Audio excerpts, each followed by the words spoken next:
The Catholic Church has played a significant role in shaping Western civilization. Its influence has spanned centuries, impacting art, culture, politics, and morality.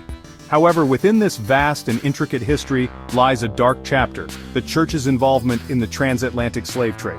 This period stands as a stark contradiction to the Church's teachings of love, compassion, and human dignity.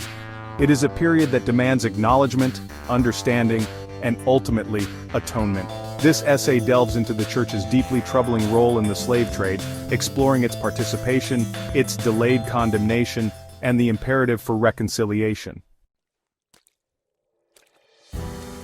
The Catholic Church's entanglement with the slave trade began early, with papal authority playing a key role in legitimizing the enslavement of Africans. In 1452, Pope Nicholas V issued the Papal Bull, granting Portugal the right to enslave Africans south of Cape Boiador. This authorization was further solidified in 1455 with the Bull, cementing the Church's endorsement of the enslavement of non-Christians. Tragically, these papal pronouncements provided a moral and legal framework for the horrors that would follow, laying the groundwork for centuries of suffering and exploitation. These initial pronouncements were followed by similar permissions given to Spain in 1493, expanding the reach of the slave trade to the Americas. These papal bulls effectively sanctioned the enslavement of entire populations, fueling the burgeoning transatlantic slave trade. These actions, taken in the name of the Church, directly contradicted its core teachings of human dignity and the inherent worth of every individual.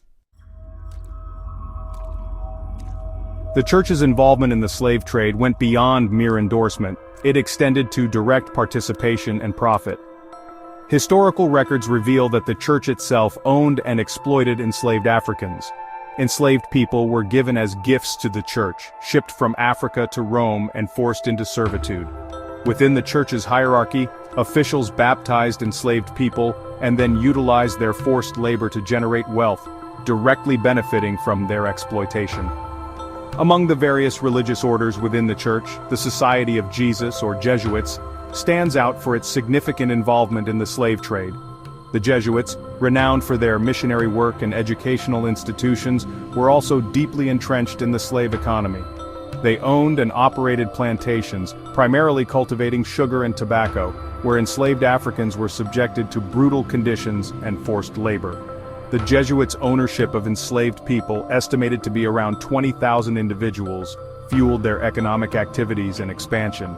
This stark reality casts a long shadow over the Jesuit legacy, highlighting the complexities and contradictions within the